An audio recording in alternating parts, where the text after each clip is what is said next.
merci à toi, mon cher Jean. Et merci à vous d'avoir la gentillesse de m'écouter.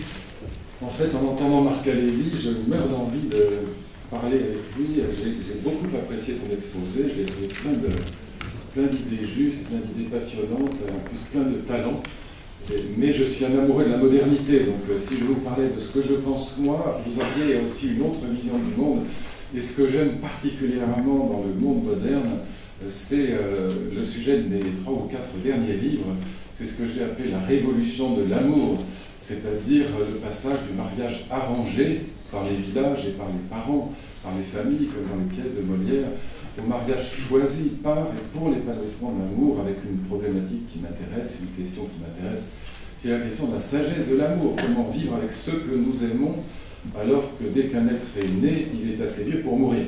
Mais je ne vous parlerai pas de ça, puisqu'on m'a demandé de vous parler des mythes grecs, et c'est donc des mythes grecs que je vais vous parler. C'est pas ma vision du monde, c'est pas le monde que j'habite, mais c'est un monde passionnant, et vous verrez qu'il y a beaucoup de liens avec ce que notre ami Marc Alévi a dit du taoïsme, justement, et notamment cette idée d'habiter le présent, et de ne pas être toujours dans cette volonté de transformer le monde de manière activiste.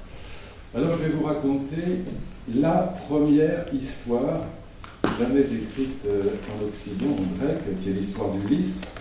Beaucoup d'entre vous la connaissent, beaucoup d'entre vous ne la connaissent pas du tout. Je sais que par expérience, beaucoup de gens n'ont pas lu l'Odyssée d'Homère.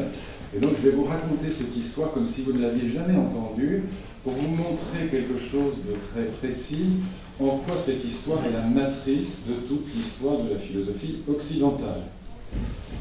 Que raconte l'histoire d'Ulysse? On est au 8e siècle avant Jésus-Christ, premier texte écrit en grec, en fait qui est un héritage d'un texte plus ancien, qui est la fameuse épopée de Gilgamesh, écrite au XVIIIe siècle avant Jésus-Christ, en langue sumérienne, mais je la laisse de côté, il y a plein de points de passage entre les deux.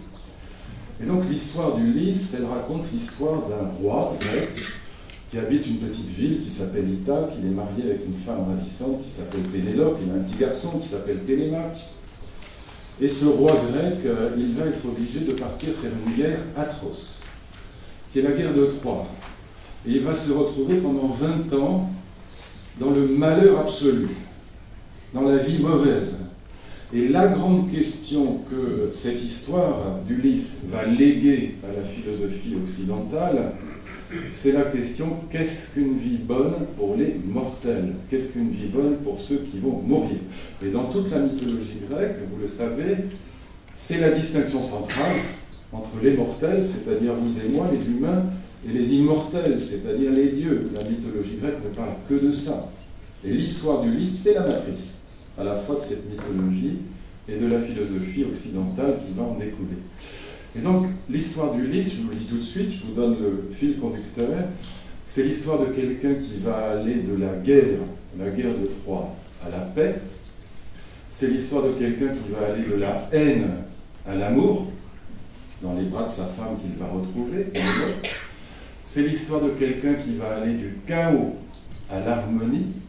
Et là, il y a toute une dimension cosmologique qui intéresserait notre ami Alévi. Sera repris dans la Théogonie d'Hésiode un peu plus tard, la naissance du monde à partir du chaos, comment le monde harmonieux s'est constitué à partir du chaos. C'est aussi l'histoire de quelqu'un qui va aller de l'exil au retour chez soi, le retour à la maison, à Ithaque, l'exil à Troie, ce lieu de la guerre. Et c'est donc l'histoire, c'est ça le principe général, l'histoire de quelqu'un qui va aller de la vie mauvaise à la vie bonne. C'est le thème central de cette histoire. Ce n'est pas des aventures géographiques, pas la peine de chercher l'itinéraire d'Ulysse dans les îles grecques, à Malte, à Gozo, que sais-je, ce n'est pas le sujet. C'est une histoire purement philosophique que raconte Homère de manière magnifique. Et cette histoire, elle commence donc par le chaos, par l'horreur, par la guerre, par la haine. Homère fait allusion à un grand mythe grec. Il y fait seulement allusion, qui est l'arrière-fond de l'histoire d'Ulysse, et je vous en dis un mot, parce que si on n'a pas cet arrière-fond en tête, on n'y comprend rien. C'est l'histoire de la pomme de discorde. La pomme de discorde, en français, je le dis pour nos amis chinois, en français, la pomme de discorde, ça veut dire un motif de dispute, c'est un motif de se fâcher. Dans la mythologie grecque, c'est une histoire qui était racontée par un poème qui s'appelait Les Chants Cypriens, que nous avons perdu, on connaît par ouï-dire. Et ce poème racontait l'histoire suivante, qui est l'arrière-fond de toutes les aventures d'Ulysse, et qui met en scène le chaos initial, la discorde, la haine. Ça se passe à l'occasion d'un mariage qui est en principe une fête heureuse, une fête de l'harmonie, une fête de l'amour. Il s'agit de marier une divinité grecque, une déesse qui s'appelle Thétis, avec un mortel justement qui s'appelle Pélée. Et comme cette divinité grecque est relativement importante, eh bien c'est Zeus lui-même qui a organisé le mariage. Zeus, le roi des dieux, il a organisé le mariage sur la montagne des dieux, sur l'Olympe, avec les autres dieux, les Olympiens. Il a lancé, comme on dit, les invitations. Et il a, je mets entre guillemets, il a oublié d'inviter une déesse qu'on n'a jamais envie d'inviter le jour d'un mariage. Elle s'appelle Eris. Eris, c'est la discorde. Eris, les Grecs entendaient probablement quelque chose de très proche d'Eros, l'amour. On ne se dispute jamais aussi bien qu'avec les gens qu'on aime, en famille, ça va très vite et ça va très fort. Eris et Eros, c'est les deux faces d'une même médaille, l'amour et la haine. Eh bien, Eris, vexée, blessée de ne pas avoir été invitée à ce beau mariage, Eris s'invite elle-même, bien décidée à faire son œuvre, à faire son travail, à semer la discorde. Et que fait-elle pour semer la discorde dans cette fête de l'amour et de l'harmonie, qui est en principe le mariage? Eh bien, elle pose sur la table, autour de laquelle les jeunes gens sont en train de faire la fête, elle pose sur la table une magnifique pomme en or. Cette pomme vient d'un jardin magique, qui est le jardin des Hespérides, qui est gardé par un titan, génération des premiers dieux, je laisse ça de côté. Mais cette pomme est immédiatement un objet de désir pour toutes les femmes qui sont là. C'est comme un magnifique bijou, elle semble éclairée de l'intérieur, et sur la surface de la pomme, on voit marquer quelque chose de bien visible, c'est marqué « pour la plus belle ». Et toutes les femmes qui sont autour de la table posent la main immédiatement sur la pomme en disant « c'est donc pour moi ». Et elles commencent à se disputer. 3 femmes restent en lice, toutes les 3 magnifiques, sublimes, très belles, et toutes les 3 très chères au cœur de Zeus, le roi des dieux. Il y a sa femme, Héra, l'impératrice, il y a sa fille préférée, Athéna, la déesse de la guerre et de l'amour, pas pour rien que c'est une femme dans la mythologie grecque, et puis il y a sa tante, Aphrodite, la fille de l'Aphros, la fille de l'écume, c'est Vénus en latin, c'est la déesse de l'amour et de la beauté. Et les 3 femmes se disputent. Héra, l'impératrice, Athéna, sa fille préférée, et sa tante Aphrodite, elles se disputent, et Zeus se prend la tête et il se dit « Mon Dieu, si je dois trancher entre ma femme, ma fille et ma tante, bien qu'immortel, je suis mort », il se précipite dans les montagnes, il va chercher un petit berger innocent. Il le ramène par la peau du cou, il doit avoir 14-15 ans, il est ravissant, c'est un petit jeune homme, un ingénu, un innocent. Et on va découvrir dans la suite de l'histoire eh bien, que ce petit jeune homme s'appelle Paris, que c'est le fils d'un prince troyen. Gardez ça en tête. Il a été abandonné par son père, par Priam, le roi de Troie. C'est le frère d'Hector, le plus grand héros de la guerre de Troie, du côté des Troyens. Le frère de Cassandre, celle qui annonce toujours les mauvaises nouvelles et que personne ne croit. Eh bien, ce petit Paris, donc, qui est un prince troyen, qui a été abandonné, Zeus le ramène par la peau du cou, lui dit « Tu vas rendre service, tu vas dire laquelle des 3 femmes est la plus belle ?» Et chacune des 3 femmes va offrir à ce jeune homme ce qu'elle a de plus séduisant en magasin, si je puis dire, pour le convaincre de lui donner la pomme. L'impératrice Héra dit à Paris « Si tu me donnes la pomme, je te donnerai un empire. » C'est ce qu'elle a. Athéna, la déesse de la guerre, dit à Paris « Si tu me donnes la pomme, eh bien, je te permettrai de remporter toutes les guerres. » Et Aphrodite, très sûre d'elle, très belle, déesse de la beauté et de l'amour, dit à Paris « Si tu me donnes la pomme, je te permettrai de mettre la femme la plus belle du monde dans ton lit. » Évidemment, comme vous et moi, messieurs, je pense du moins, le petit Paris choisit Aphrodite, il lui donne la pomme. Qui est la femme la plus belle du monde? C'est la belle Hélène. La belle Hélène, c'est une reine grecque. Elle est mariée avec le roi de la ville de Sparte, Ménélas. Sparte en grec, c'est les Spartoi, ceux qui ont été semés des dents d'un dragon. Quand on sème les dents de ce dragon, sortent de la terre des guerriers tout armés, tout casqués, voués à la violence pure. C'est la ville des Spartiates, les guerriers. Et donc, lorsque le petit Paris, ce jeune homme, va rencontrer la belle Hélène, la reine de Sparte, la femme de Ménélas, eh bien, munie du charme que lui a donné Aphrodite, la belle Hélène va tomber dans les bras de Paris va l'emmener, il va la ramener à Troie, et c'est le début de la guerre, parce que les rois grecs, solidaires de ce malheureux cocu de Ménélas, les rois grecs vont partir faire la guerre pour récupérer Hélène, ils vont partir à Troie pour récupérer Hélène et la ramener en Grèce, à Sparte. Et donc la guerre de Troie commence par ce chaos de la discorde. Tout est magnifiquement mis en scène par Homère dans ce texte, l'Odyssée. L'Odyssée, vous savez, c'est simplement le nom grec d'Ulysse. Odysseus, ça veut dire Ulysse en grec. Eh bien, 3 chaos initiaux. Tout commence par le chaos. Et on retrouvera ça, encore une fois, dans la Théogonie d'Hésiode. Eh bien, le premier chaos, c'est l'histoire de la pomme de discorde que je viens de vous raconter. Deuxième chaos, c'est le chaos de la guerre de Troie, qui est atroce. Les supplices infligés aux uns et aux autres ne sont pas racontables à nos enfants. On les pend par les pieds, on leur fait des choses abominables. Tout ça est raconté par Homère, c'est la mise en scène du chaos, de la guerre, de la haine, et en plus de l'exil. Puisque Ulysse, qui est parti faire la guerre, du côté, puisque c'est un roi grec, solidaire des autres rois grecs, eh bien Ulysse est dans l'exil, il est à Troie.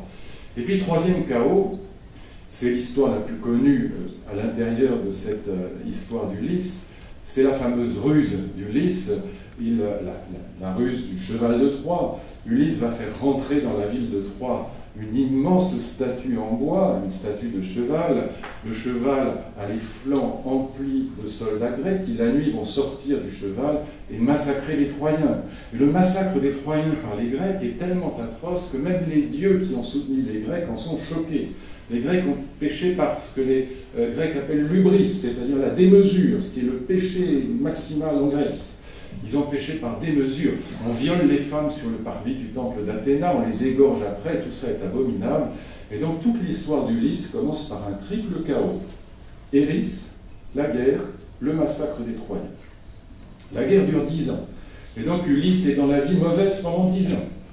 Et puis, il va mettre encore 10 ans à rentrer chez lui. Pourquoi met-il 10 ans à rentrer chez lui? D'abord parce qu'il est puni par les dieux grecs à cause de cette hubris, de cette démesure dans le massacre des Troyens, mais aussi parce que Ulysse a crevé l'œil d'un cyclope qui s'appelle Polyphème, qui est un cyclope très désagréable.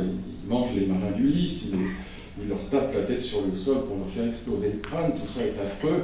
Ulysse lui plante un pieu dans l'œil, et Polyphème en devient aveugle, mais malheureusement pour Ulysse, Polyphème est un des nombreux fils d'un dieu terrible, de Poséidon, le dieu de la mer. Et en Grèce, d'ailleurs dans toute l'Antiquité, c'est la règle, quand on a fait du mal à un de vos enfants, il faut le venger, œil pour œil. C'est le cas de le dire. Eh bien, Poséidon va venger son fils, venger Polyphème, et que fait-il pour venger son fils?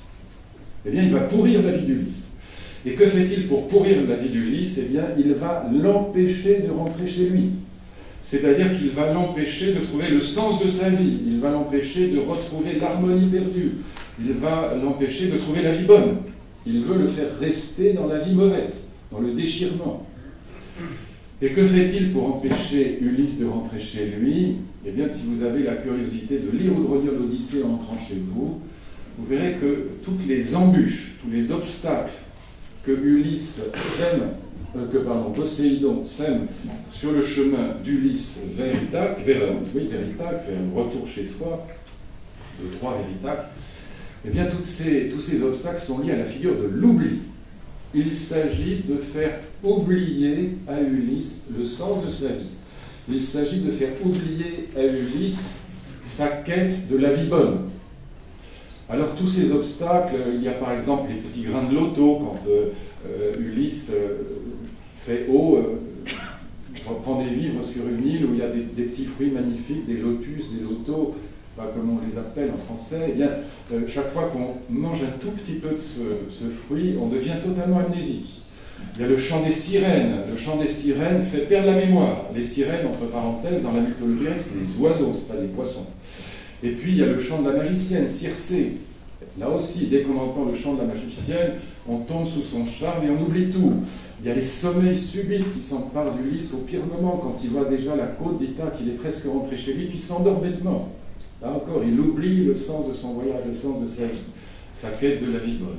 Et puis parmi tous les obstacles, il y en a un qui va vous donner le sens de cette histoire. Cet obstacle est charmant, il s'appelle Calypso.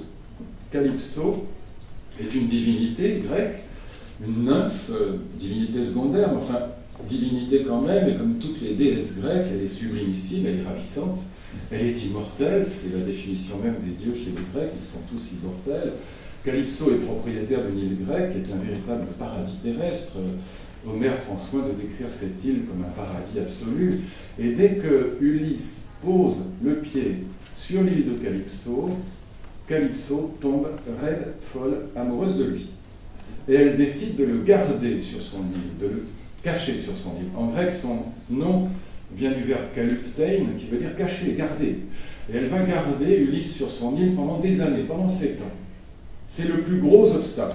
Homère prend soin de dire, toujours le même thème, Calypso faisait tout pour faire oublier Ithaque et Pénélope à Ulysse. Toujours la figure de l'oubli.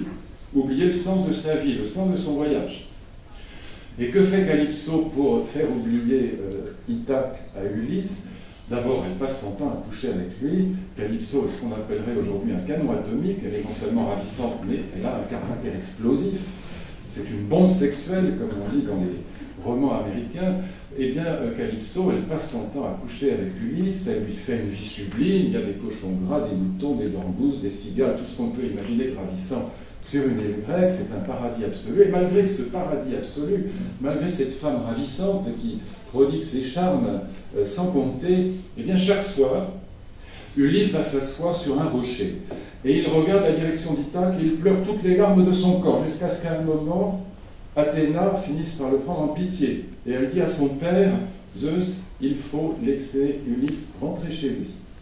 Et Zeus, comme tous les pères, obéit à sa fille et il envoie son messager, Hermès, avec ses petites ailes aux pieds qui fend l'air et qui dit à Calypso, c'est fini, il faut que tu laisses Ulysse rentrer chez lui. Calypso est à la fois furieuse et désespérée. Et que fait-elle pour garder Ulysse? Eh bien, elle lui fait une proposition religieuse, avant la lettre. Elle lui dit, Ulysse, si tu restes avec moi malgré l'ordre de Zeus, eh bien, je te donnerai ce que aucun mortel n'a jamais eu. Je te donnerai l'immortalité. En grec, ça s'appelle apothéos. Apothéos, devenir un dieu. Je te donnerai l'immortalité, et elle ajoute ce qui ne manque pas d'humour. Non seulement je te donnerai l'immortalité, mais j'y ajoute la jeunesse éternelle. Et elle pense à un précédent fâcheux qu'elle évoque. C'est dans le texte d'Homère, une divinité comme elle qui s'appelait Aurore. Aurore aux doigts de rose, vous savez, la divinité du matin, vous voyez les îles grecques, le ciel est rose, les violacés, ravissants. Aurore aux doigts de rose était elle aussi comme Calypso tombée amoureuse d'un mortel qui s'appelait Titon. Elle avait comme Calypso demandé l'immortalité pour son homme, puisque elle voulait le garder, elle était amoureuse, c'est normal.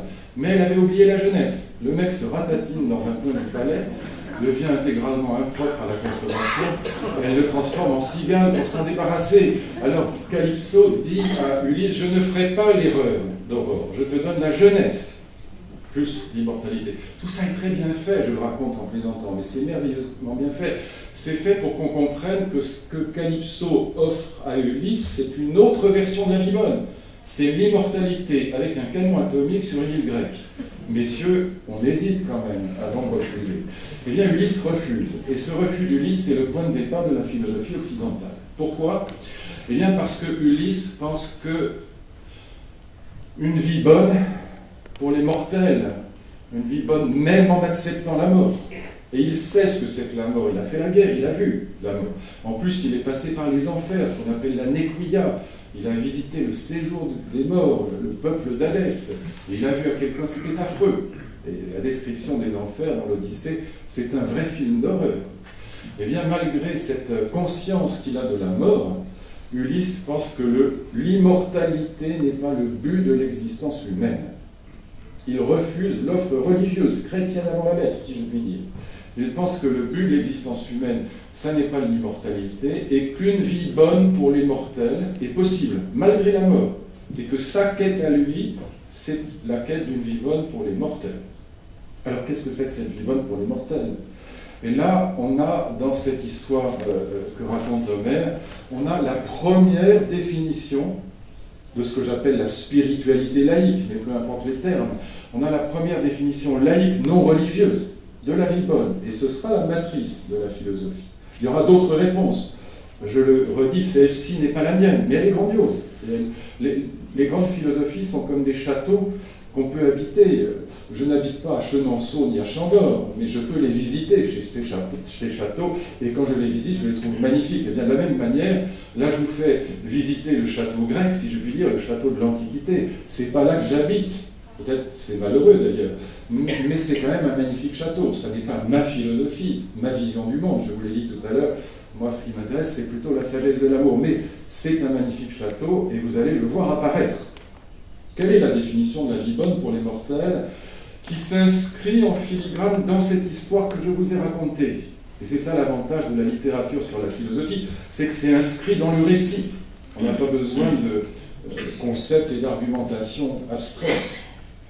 Il y a 3 critères, et je vous raconte ces 3 critères, et puis je m'arrêterai là. Et vous verrez qu'au passage, sur plusieurs d'entre eux, on va retrouver ce que notre ami nous a dit tout à l'heure. Je vous appelle notre ami par, voilà, filia.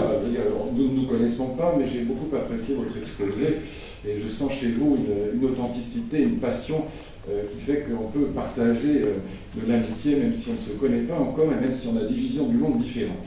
Eh bien, il y a 3 critères de la vie bonne, et je vous les donne, et puis ce sera la fin de cet exposé. Et ça vous donnera quand même une idée, même si je le fais très très vite, c'est squelettique ce que je vous dis, si je puis dire. Enfin, c'est l'idée. Premier critère, le sage c'est celui qui parvient à la vie bonne. On est bien d'accord. Philosophia, c'est la quête de la sagesse. La sagesse, c'est la vie bonne. C'est ce qui est la condition d'accès à la vie bonne. Premier critère, le sage est celui qui a vaincu les peurs, et notamment la plus grande d'entre elles, à savoir la peur de la mort. Il y a 3 peurs dans nos existences qui nous coincent. Il y a la timidité, quand on va parler en public, ça s'inscrit dans le corps. On a la gorge sèche, on tremble. La timidité peut être une vraie maladie, surtout quand on est enfant ou adolescent. Il y a deuxième type de peur, c'est les phobies. Peur des petites algues au fond de l'eau, des souris, des crapauds, que sais-je, des petits serpents, même quand ils ne sont pas venimeux, la peur du noir, la peur d'être enfermé dans un ascenseur qui tombe en panne. Et alors, on voit bien avec les phobies, c'est très intéressant à quel point la peur est le contraire de la sagesse. C'est ce qui nous rend à la fois stupides et égocentriques. Quand on est tétanisé par la peur, quand elle vous poisse, quand l'angoisse vous serre le cœur, eh bien parce que, je ne sais pas, un ascenseur est tombé en panne et vous êtes claustrophobe, peu importe, choisissez l'angoisse qui vous convient. On en a tous connu, la peur du noir chez les enfants est probablement très universelle, pas loin. Eh bien, lorsqu'on est poissé par la peur, par l'angoisse, on ne pense plus qu'à soi, on devient égoïste. Et en même temps, quelquefois, le motif de la peur est stupide. J'étais l'autre jour en Martinique avec un de mes amis, et je vois passer un petit crapaud sur le chemin où nous rentrions du restaurant, et j'attrape le petit crapaud pour qu'on ne mette pas le pied dessus, pour le remettre dans l'herbe. Je pensais au poème de Victor Hugo, Le Crapaud, si vous le connaissez, qui est un sublime poème de Hugo, et qui est un poème à la défense de la grenouille et du crapaud. Mais peu importe le détail. Et je montre à mon ami, qui a mon âge, qui n'est pas un gamin, qui est chasseur et pêcheur qui plus est, je lui montre ce petit crapaud, et c'est comme s'il avait vu le diable, il se met à hurler, il a floqué les crapauds, je ne le savais pas, il court encore, je crois, tellement il a eu peur. Il part en hurlant. Et bon, soyons francs, si vous avez peur des souris, c'est pareil, souvent chez les femmes. Bon, la souris tue assez peu chaque année, c'est un animal, c'est pas le requin blanc, on est même le requin blanc. Et donc, on voit qu'on devient à la fois bête et égocentrique. Le sage est celui qui, ayant vaincu les peurs, le sage est celui qui peut penser librement et aimer, s'ouvrir aux autres. Les 2 critères. Et ça suppose la victoire sur les peurs. Aujourd'hui, nous sommes dans une société de la peur, nous avons peur de tout. Nous avons peur du sexe, de l'alcool, du tabac, de la vitesse, des côtes de bœuf, des poulets, des nanotechnologies, du réchauffement climatique, de la Turquie, de la mondialisation, de Claude Allègre, et de 1000 choses encore. Et donc, nous sommes dans une société de la peur qui est terrifiante. Moi, c'est la seule chose qui me fasse peur. Et donc, le sage est celui qui, ayant vaincu les peurs, et notamment la peur de la mort, qui est la pire de toutes, eh bien, il est capable de s'ouvrir aux autres et de penser librement. L'intelligence et l'amour. Deuxième critère de la vie bonne, et là c'est vraiment incarné, là on va rejoindre ce que vous disiez sur le taoïsme, c'est l'idée qu'il y a 2 mots. Et je regarde ma montre, c'est pas que je m'ennuie, mais c'est que je ne voudrais pas vous ennuyer et vous prendre votre temps excessivement. Essayez de tenir dans la demi-heure qu'on m'a confiée, mais franchement, c'est faire tenir la dinde dans le marron, comme on dit chez moi. Le deuxième critère, les Grecs pensaient, et d'ailleurs on retrouvera ça dans les deux grandes traditions grecques, aussi bien chez les épicuriens et les atomistes que chez les stoïciens. On retrouvera ça dans le bouddhisme, c'est exactement la même idée, omniprésente dans le bouddhisme tibétain aussi. C'est l'idée qu'il y a deux mots MAUX, de fléau, de fardeau qui pèsent sur nos existences, le passé et le futur. On trouvera ça aussi chez Spinoza, que vous citiez tout à l'heure. Eh bien, pourquoi ces deux mots, le passé et le futur? Le passé nous tire en arrière et nous empêche d'habiter le présent. Pourquoi? Parce que le passé, quand il a été heureux, nous tire en arrière par une passion très puissante qui s'appelle la nostalgie. Les romantiques l'exploiteront jusqu'à la corde. Et puis quand le passé a été malheureux, il nous réveille la nuit avec ces passions terriblement puissantes, elles aussi ce que Spinoza appelle les passions tristes, les hontes, les remords, les regrets, les culpabilités à 2 heures du matin. Mais là, mais mon Dieu, pourquoi ai-je dit ci, ai-je fait cela? Et on essaie de reconstruire l'histoire. Et puis quand on s'arrache au passé, alors on entre dans une autre illusion. Ainsi pensaient les Grecs. C'est par exemple tout le thème qu'on retrouvera chez les stoïciens, y compris les Romains. C'est le thème des lettres à Lucilius, si vous vous souvenez de vos cours de latin, mais si vous en avez eu, eh bien on se précipite dans le futur et on s'imagine que ça ira mieux après, quand on aura changé de ceci, de cela, de coiffure, de voiture, de chaussures, de mari, de femme, de ce que vous voulez. Remarquez que quelquefois ça peut quand même en service, mais les Grecs pensaient que ça ne sert à rien, qu'on transporte son malheur avec soi. Et le sage est celui qui parvient à s'arracher à ces deux illusions. Pourquoi illusions? Parce que ce sont des figures du néant. Le passé n'est plus, le futur n'est pas encore, ce sont des ne pas, des ne plus. Le présent est, et nous n'y sommes jamais. C'est une feuille de papier à cigarette. Proverbe bouddhiste le dit de la même manière que les stoïciens. Sache, dit Bouddha à son disciple, que le moment que tu vis ici et maintenant, et les personnes qui sont devant toi ici et maintenant, eh bien, sont le moment et les personnes les plus importantes de ta vie, parce que ce sont les seuls réels, tout simplement. Le passé n'est plus, le futur n'est pas encore. Alors, ça ne veut pas dire qu'il ne faut pas être historien, ça ne veut pas dire qu'il ne faut pas avoir des projets, là ce serait l'imbécilité et pas la sagesse, mais ça veut dire que pour autant qu'on investit dans le passé ou dans le futur, il faut que ce soit, si je puis dire, recyclé dans le présent, que ça rende le présent plus vivant, plus intense, plus joyeux.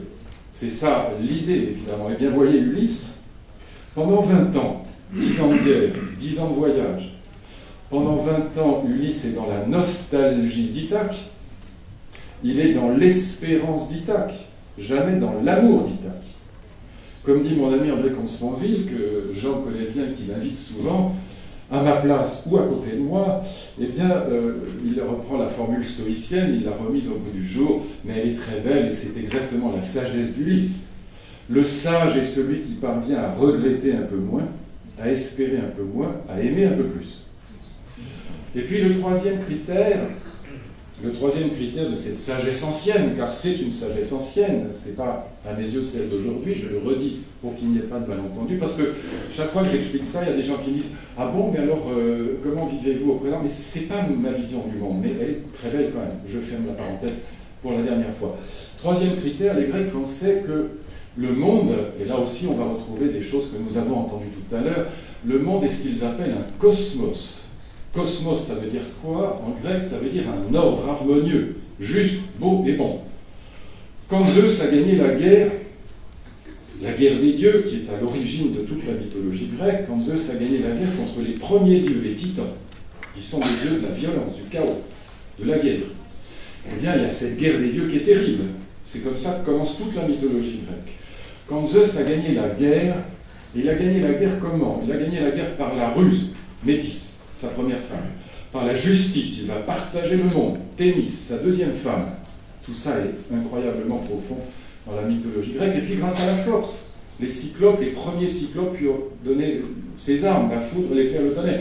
Eh bien, quand Zeus a gagné la guerre contre les dieux de la destruction et du chaos, les titans, il partage le monde, c'est le jugement de Zeus. Et il partage le monde, il dit à Gaïa, tu auras la terre, Ouranos, tu auras le ciel, Poséidon, tu auras la mer, Pontos, tu auras les fleuves, Tartare, tu gardes le sous-sol. Il partage le monde. Et ce partage originaire du monde, eh bien, ce partage originaire du monde, c'est la naissance du cosmos, c'est l'idée que l'univers est un ordre harmonieux.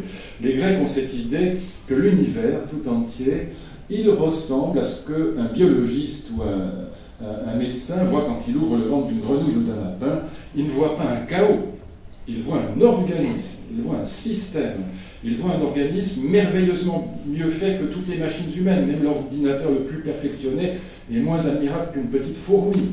Eh bien, il voit que chaque chose dans cet organisme est à sa place, et donc les Grecs avaient l'idée que lorsqu'on trouve sa place dans le cosmos, comme Ulysse trouve enfin sa place à Ithaque, lorsqu'on s'ajuste, lorsqu'on s'ajointe à l'ordre du monde, au cosmos, comme un luthier ajuste les petites pièces qui forment un violon, eh bien lorsqu'on s'ajuste à l'ordre du monde, comme le monde, une fois créé par Zeus, installé par Zeus, est éternel, alors on devient soi-même un fragment d'éternité, un fragment cosmique, un atome de cosmos, de telle sorte que la mort n'est plus rien pour nous. C'est une doctrine du salut, mais sans Dieu.